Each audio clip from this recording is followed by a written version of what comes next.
Hi there, everybody. This is Parker from the Catholicism in the Car podcast. Just doing another video in our General Philosophical Questions series. And the question we have this time is, can we prevent bad things from happening? Can we prevent bad things from happening? And I think there's a number of different ways to look at this question that are pertinent. First off, it depends on what we mean by we. Does that just mean human beings? Or does it also mean potentially higher beings like angels or God? Because I think that theoretical question, particularly the one about God, is very interesting and is one that atheists and theists alike find quite a salient topic. So first off, let's talk about human beings. In what way can human beings prevent bad things from happening? Well, it seems clear, at least on one level, that an individual human being can stop a bad thing from happening. You know, if I see a robbery going on, I can call the police, or, you know, if I'm particularly equipped, I might be able to stop the robbery myself, some vigilante justice, although that might not be particularly desirous in most situations, right? Groups of human beings could certainly prevent bad things from happening. You could use the same example of a robbery, and the groups of people would be able to prevent a robbery even better than a singular person. But then you get into the question of how many bad events can one person or a group of people prevent? Can we prevent all bad things from happening? Well, to me it would seem clear the answer would be no. No one person can prevent all bad things from occurring, and no group of people either can prevent all bad things from occurring, unless there were only, maybe two sentient beings on a planet.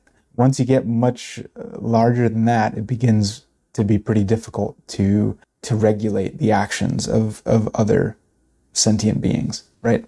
So yeah, it seems more of a question of quantity than it does of desire in this. We can't prevent all bad things from happening, right? But we can prevent some in certain situations depending on our own individual or group dynamics, basically. So then we would move on to the question of angels, although I think this is just, it's much harder because it depends on what you would think the definition of an angel would be. But in the classical definition of an angel, being that it's a pure form, separate from matter, but yet it still has substance, can an angel prevent a bad thing from happening? And it would seem that an angel could, even better than a human being, because it's not bound by as many limitations. It's not as bound by physical limitations, you could say. So an angel, take the robbery example, an angel could prevent a robbery much more easily than a human being could, just because of its immaterialness. Okay, if we're assuming an angel can even interact with material reality, which is an interesting question. But yeah, I don't want to focus too much time on the angel one, just because it gets a little complex, and we don't have much time here. And I don't know if I feel equipped to answering the question about angels per se. So then we would move on to the question of God. Can God prevent bad things from happening? And again, just like the rest of these, this depends on your definition of God. If you take a more theistic personalist view of God, where God is just the largest being among many, right? It would seem that, and particularly if God has omniscience, omnipotence, and those kinds of aspects to him, right?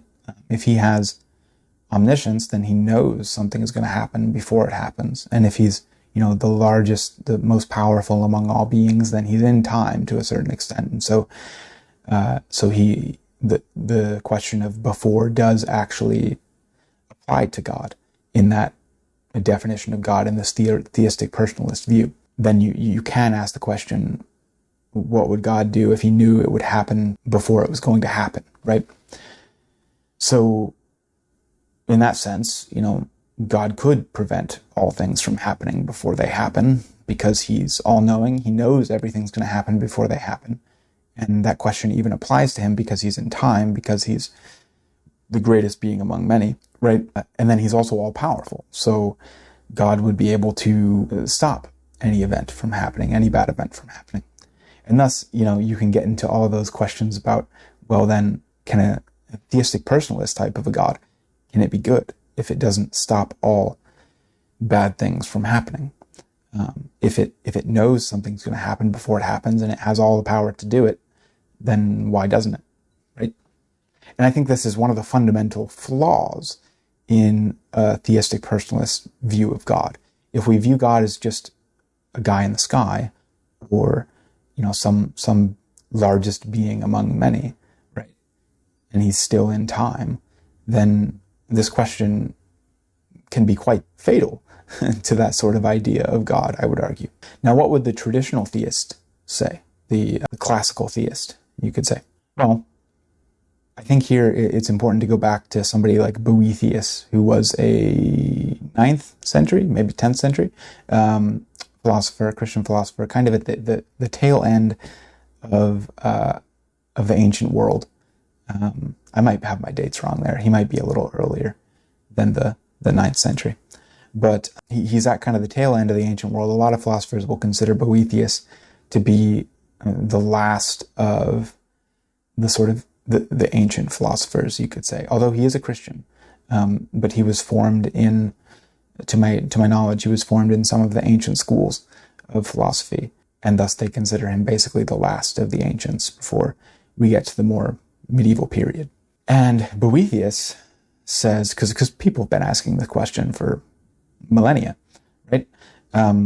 Boethius's answer to this question was to say that God, our understanding of God is flawed if we think he's in time, and if we think that any question of before or after would apply to him. Because if God is outside of time, then the questions of before and after do not apply. We cannot ask a God who is outside of time, what would you do if you knew something were happening before it would happen? Because we're asking about, that's a question involving before and after, which involves time. So a classical theistic view of God, we could say, particularly flowing out of this argument from Boethius, would say that the question of can God prevent evil before it happens is irrelevant. It's inconceivable. It's a question that doesn't even apply.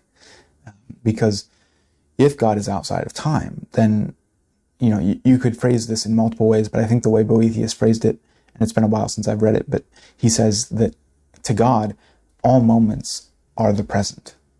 All moments are the present. And if you think about it, what is the present? It's an instantaneously small moment of time that before it's gone, it's gone. Right? I mean, you can't live in the present per se, because it's, at least as sentient beings in time, we can't live in the present per se because of how fleeting it is.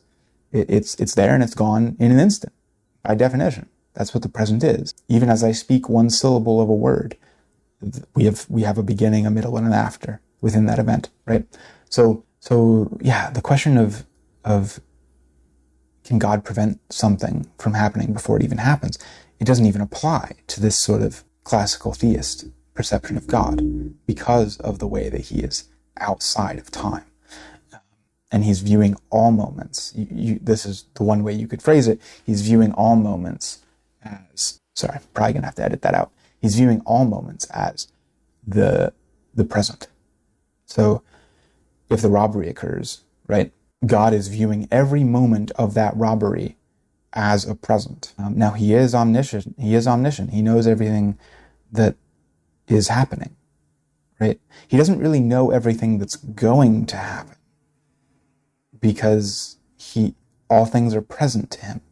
And he doesn't really know all things that have happened, because he's not in front of it, in the way that somebody in the future would look back upon a past time. He knows all things that are happening, I guess is the best way you could phrase the statement regarding God and his knowledge, his omniscience, right?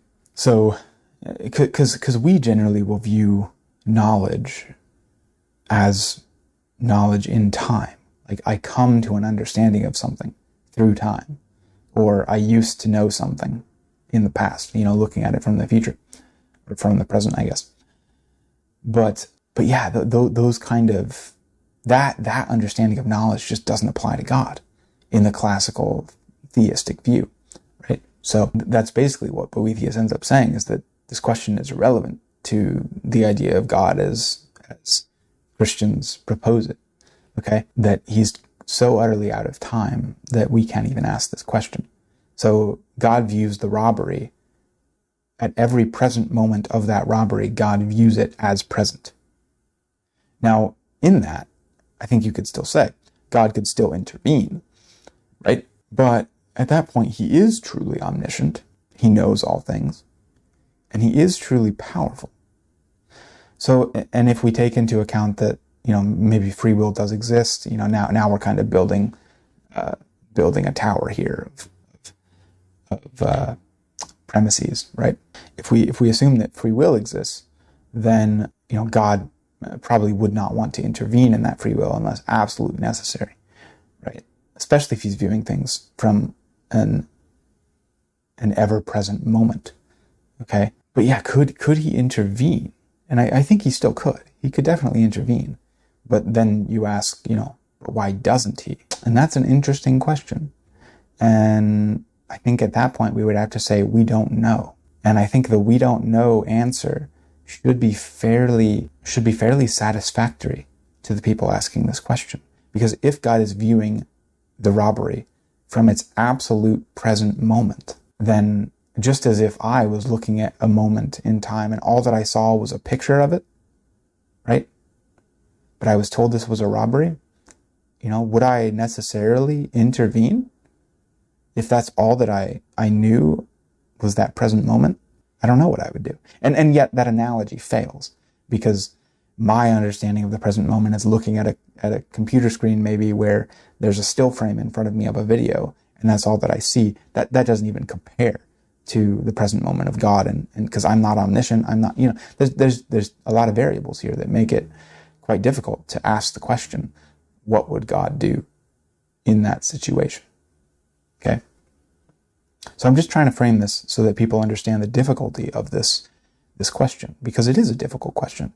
But if we're viewing God not as one being among many, the greatest being among many, but as being itself, which is utterly outside of time, and thus the present is the moment in which God lives, and it's an eternal present to which all moments that ever will exist are present to it, to God, right?